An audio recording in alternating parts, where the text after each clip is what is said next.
ini bukan meng-NO-kan yang Muhammadiyah atau Muhammadiyahkan NO, karena kalau kita ini biasa saja. Orang NU ya pasti Muhammadiyah karena umat Kanjeng Nabi Muhammad sallallahu alaihi wasallam. Orang Muhammadiyah yang pasti dengar NU lah karena gerakannya ulama. Masa tidak mendengar ulama? Tapi setelah jadi ormas ini jadi yang NU tidak Muhammadiyah, Muhammadiyah tidak NU. Misalnya kamu NU ditanya Allah, akun tamin ummati Muhammad, ya na'am. Itu bahasa Arab ummati Muhammad itu. Muhammadiyah tak kok iki anut sapa ya anut ulama. Jadi tapi ngomong nganggur geger sebenarnya. Nah kita termasuk yang nggak nganggur jadi rapati geger. Saya nanti ngaji ya 7 item tentang kitab Syariatul Khalidah dan nanti saya mohon Pak Rektor sambutan sekitar 15 menit juga. Pak On juga boleh curhat nanti Pak Rohidi. Karena tadi sudah cerita-cerita tentang problem gaya pengajaran Islam modern. Saya ngambil 7 item supaya semuanya dapat berkah dari kitab Syariatul Khalidah. Pertama saya mau cerita atau menerangkan, ini nomornya ada urut tapi sesuai prioritas yang saya inginkan. Halaman 1, 2, 3 ya. 7 item saja nanti cepat insya Allah. 1, 2, 3.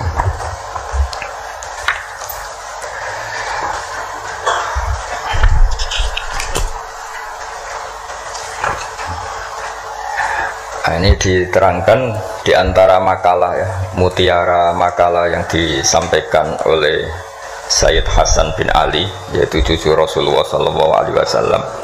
Ketika ditanya oleh Imam Hasan Basri, kita tahu semua sanad Thariqah sebelum Sayyidina Ali semuanya lewat siapa? Hasan Basri.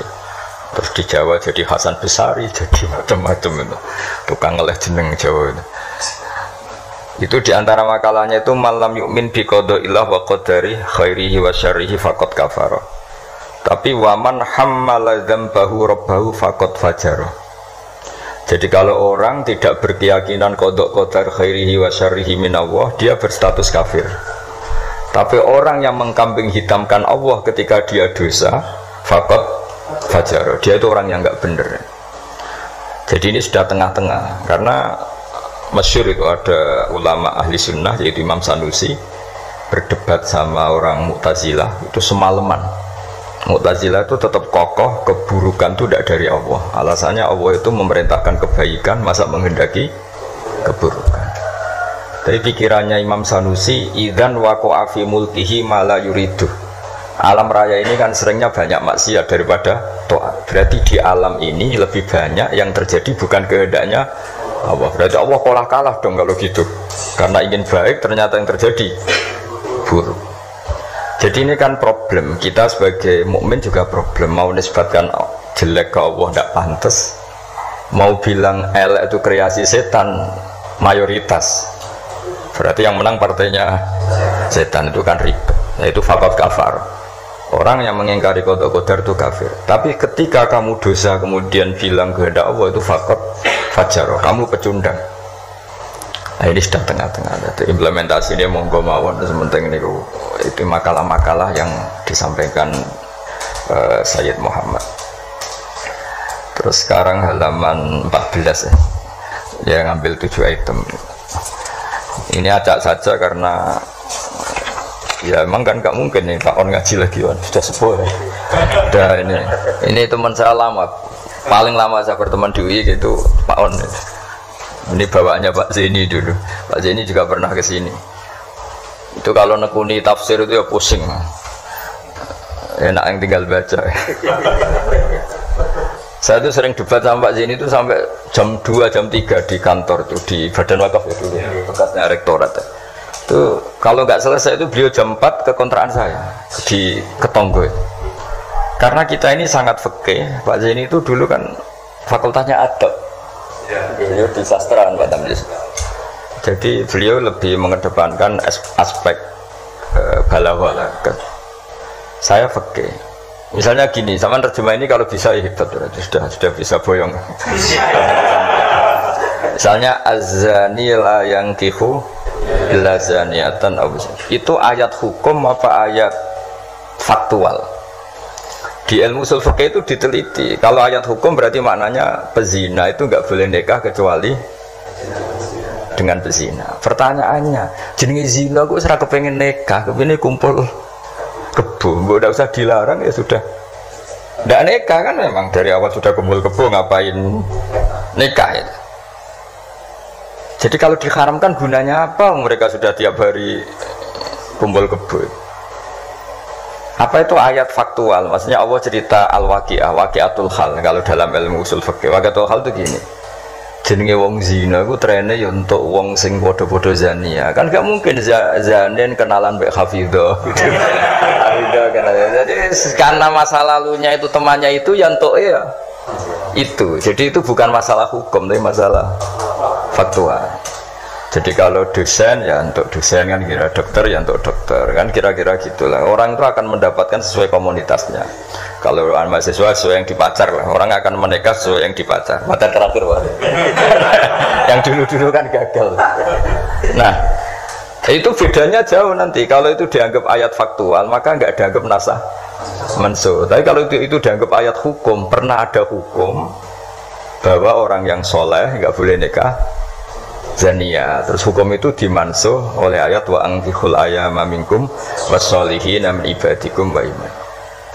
Wah itu kan nggak bisa selesai. Mbok Syarawi, Mbok Imam Suyuti itu tidak akan selesai perdebatan seperti itu.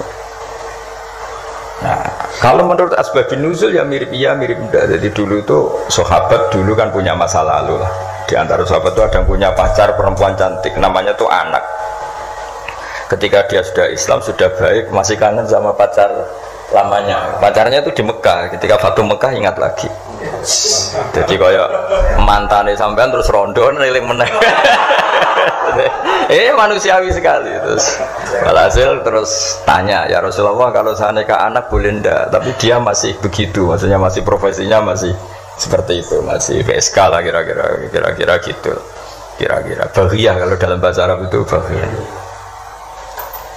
Terus karena si cowoknya ini sudah afif, sudah soleh, sama Quran dilarang, jangan kamu orang soleh kok nikah sama yang seperti itu. Nah, larangan ini itu larangan hukum apa larangan sosial apa larangan etika, itu perdebatannya ulama usul fikih. Kalau larangan hukum itu jelas keliru. Kelirunya justru Islam tuh ingin yang zania tuh nang nikah dan statusnya zania itu hilang.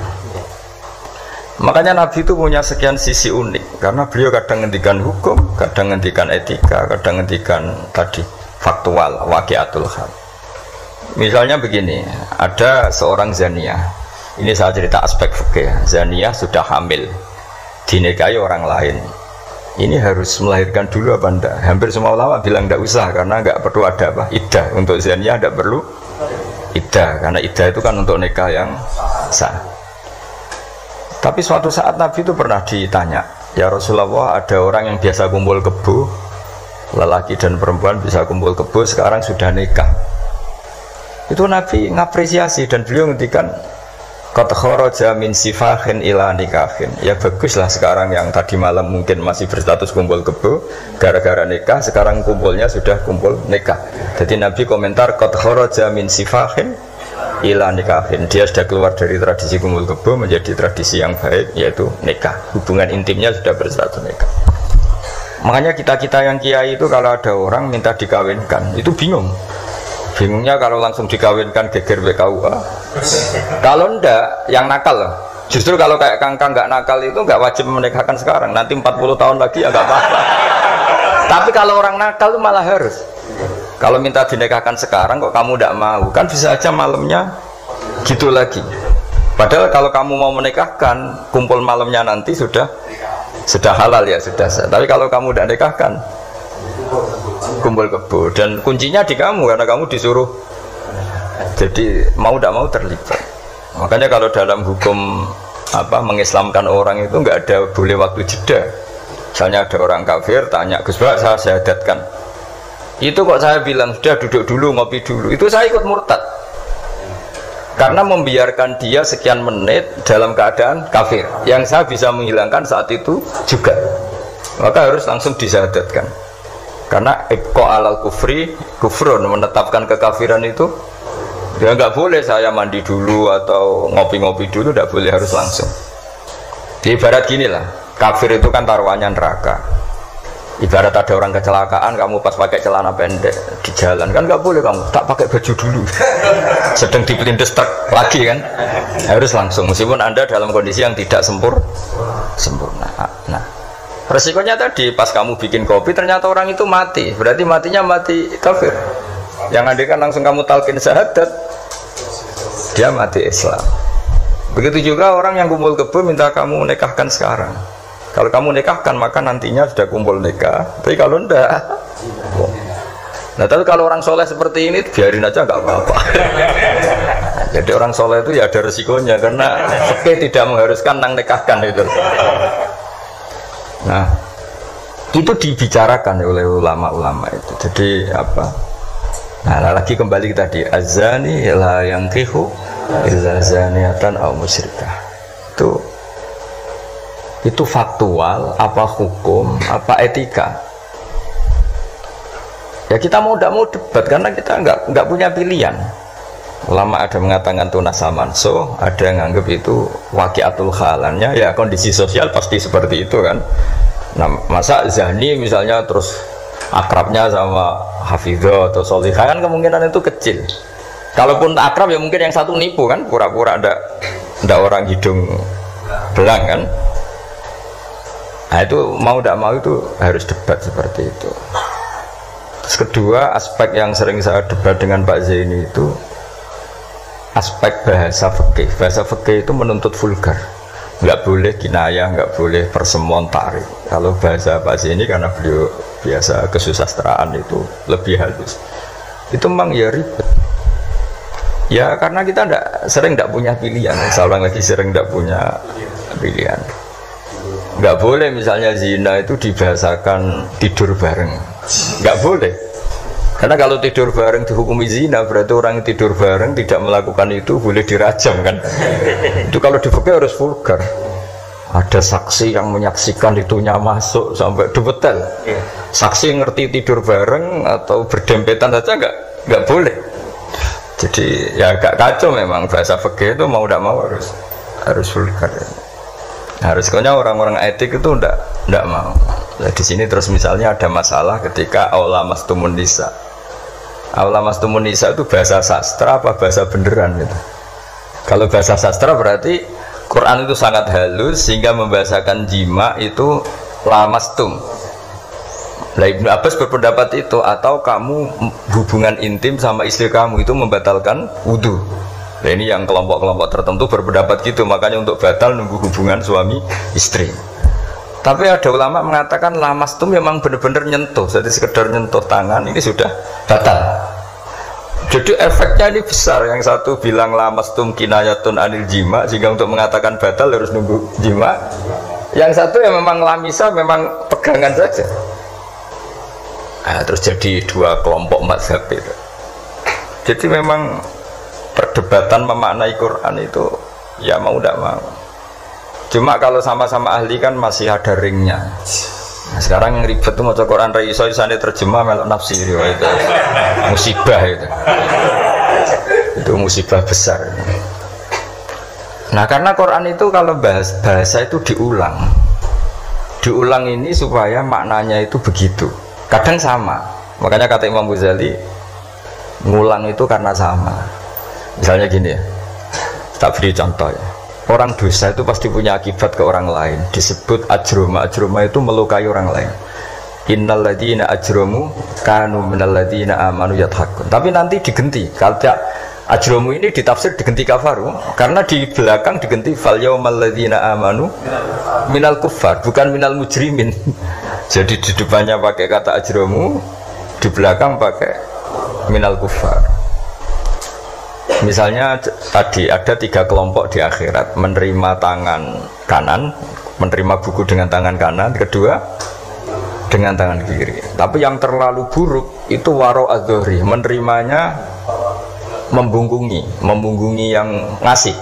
Jadi misalnya kamu malaikat yang ngasih buku, terus lama ya sudah, yang fatal itu ya sudah nerimanya dengan tangan kiri, dia membungkungi yang ngasih. Jadi sudah ngawur secara etika. Misalnya dipanggil si A sini, si malaikat tadi orang ini memang bakat buruk. Pas nerima buku itu sudah sangat tidak beretika. Sudah dengan tangan kiri sambil membungkumi. Sehingga malaikat ini semangat ngadapnya ya kumat lah, kumat mangkelnya itu sudah tidak beretik, sudah pakai tangan kiri. Tapi kita yang sopan itu kan menghadap pakai tangan kanan. Ya muni matur nuwun barang menapa.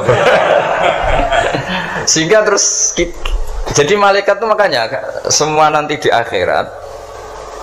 Nah, akhirnya kelompok itu hanya dua, kanan dan kiri. Nah, kiri ini yang ekstrim sampai ya sudah kiri.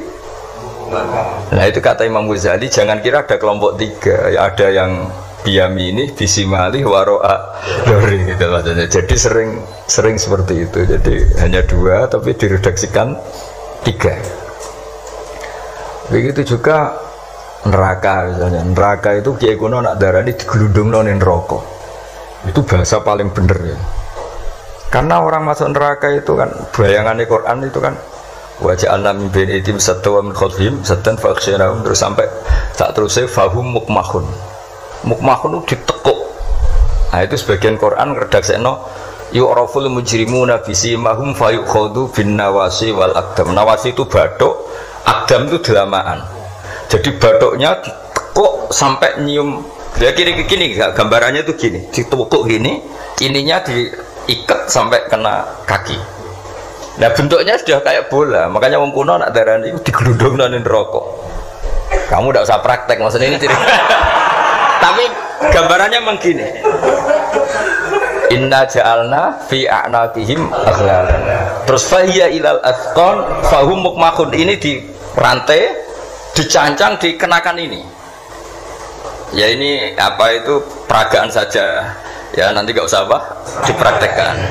Nah karena bentuknya sudah gini, terus ya digelundung. Nah neraka itu bawah. Ya neraka itu kan posisinya bawah. Melani darani munggah swarga karena surga itu naik. Digelundung ning. Nah ini cerita kealimannya wali-wali dulu. Jadi bahasakan masuk neraka itu digelundung. Karena posisi sudah kayak bola itu. Diikat dengan bentuk seperti itu kan. Nah, redaksi yang di Yasin yang tadi akhlalan fayya ila athqan fahum mukmahun itu ya sama dengan redaksi yang di surat Rahman yu'araful mujrimuna bisimahum fayukhadhu bin nawasi wal aqdam.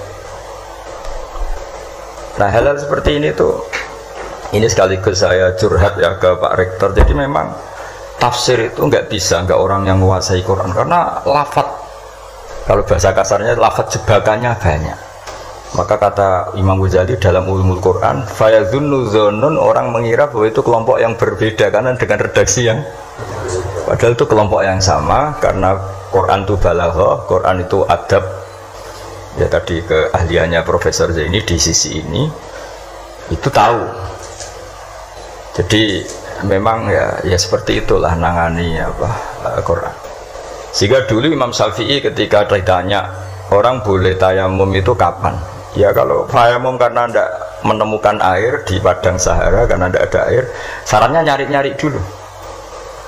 Nyari-nyari air ke sekelilingnya ya, kalau ada kafilah ya tanya-tanya bawa air enggak, baru kalau enggak menemukan baru tayamum. Ketika ditanya mat dalil ala dalik, lalu dalilnya apa? Imam Syafi'i dengan enteng baca falam tajidumaan, kemudian kamu tidak menemukan air. La yuqalu liman lam yatlub lam yajid wa innama yuqalu lam ya'rif. Di mana-mana tidak menemukan ya sudah mencari, baru namanya tidak menemukan. Bagi yang belum pernah mencari tidak bisa dikatakan tidak menemukan. Jadi itu la yuqalu liman lam yatlub lam yajid. Bagi yang belum pernah mencari namanya tidak menemukan, tapi namanya tidak tahu.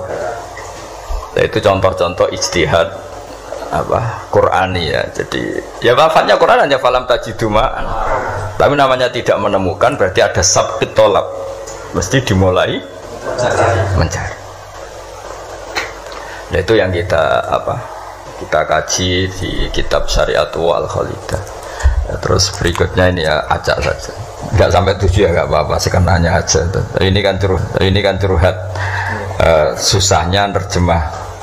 Makanya terjemah itu antar orang alim ya beda, bodoh sama alim tambah beda. Cuma yang satu ngawur lah, yang nggak ngerti ngawur itu kalau tidak tahu kok. Ya, halaman 42. Nah, ini yang masalah kias. Fannasu wa ingkana khoson lakinnahu yasiru aman. Ya. Nas itu meskipun waqiahnya itu khusus, lakinnahu yasiru aman. Pada akhirnya menjadi umum. Ya. Menjadi umum itu karena mau tidak mau ada kias. Kias itu analog, kenapa? Atau pola. Misalnya gini, yang dicontohkan di sini misalnya. Nabi memang hanya ngendikan layak dil qadi wa khutban. Enggak boleh seorang hakim memutuskan hal-hal yang krusial dalam keadaan apa? Emosi. Khutban itu emosi yang sangat. Lalu kiasnya apa? Rektor juga enggak boleh dalam keadaan emosi bikin keputusan. Kiai juga enggak boleh, suami juga enggak. Siapapun enggak boleh. Cuma yang sering bikin keputusan otoritatif itu kan qadi, hakim. Jika Nabi hanya ngendikan al-qadi. Lalu ulama mengatakan khutban itu kenapa tidak boleh? Karena orang kalau emosi itu akalnya agak mati paras lah gitu. Lalu itu tidak harus pas emosi ya. Ulama menamakan terlalu syahwat ya nggak boleh, terlalu lapar ya nggak boleh, hakin ngempet nguyuh ya nggak boleh, ngempet ngising. Sehingga kata khutban kemudian diganti fi halatin yasu'u khalquhu fiha. Dalam keadaan yang dia nggak begitu normal. Di antara gak begitu normal, terlalu syahwat ya nggak boleh, terlalu emosi nggak boleh, terlalu lapar, lalu nahan kencing, nahan BAB dan sebagainya. Itu lafadz itu wan nasu wa ingkana khosan nas meskipun khusus yaitu Allah Nabi hanya ngendikan khutban, tapi nanti menjadi umum berdasar hukum apa? Kias. Nah di sini Pak Ainur Rahim Fakih yang sering kita beda ya. Misalnya ini bukan meng-NO-kan yang Muhammadiyah atau Muhammadiyahkan NO, karena kalau kita ini biasa saja. Orang NO ya pasti Muhammadiyah karena umat Nabi Muhammad SAW. Orang Muhammadiyah yang pasti dengar NO lah karena gerakannya ulama. Masa tidak mendengar ulama? Tapi setelah jadi ormas ini jadi yang NO tidak Muhammadiyah, Muhammadiyah tidak NO. Misalnya kamu NO ditanya Allah, akun tamin ummati Muhammad, ya naam. Itu bahasa Arab ummati Muhammad itu. Muhammadiyah tak kok iki anut sapa ya anut ulama. Jadi tapi ngomong nganggur geger sebenarnya. Nah kita termasuk yang enggak nganggur jadi jadi rapati geger. Saya beri contoh. Nabi itu ketika habis sholat itu akbala ali nabi wajih langsung berputar menghadap ke kita. Jadi kalau di Indonesia langsung menghadap ke timur. Itu ada yang mempraktekkan dan itu bagus, jelas semua teks hadis seperti itu. Tapi di beberapa hadis itu insorofaan yamini, kadang insorofaan simali. Karena begini, Nabi itu kalau sholat itu orang yang dari 7 kilo, 8 kilo semuanya lari kepengen makmum Kanjeng Nabi. Sehingga kalau makmum Nabi ini bahaya ketika itu asal sepurawu. Alhamdulillah. Memang janjian rawuh. Kersane jejer Pak Tamyiz padha kiai ini. Jodoh berarti kiai tenan. Kiai jejer kiai. Nggih putrane Mbah Mun. Dokter.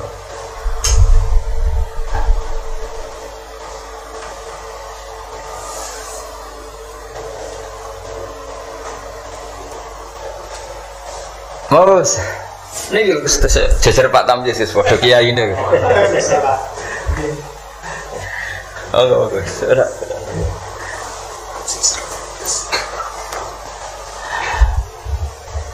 Ya, saya teruskan ya. Jadi ternyata di syurahul hadis, para pensarah hadis ketika Nabi menghadap ke timur dan itu ya banyak yang meraktekkan dan menurut saya tidak masalah.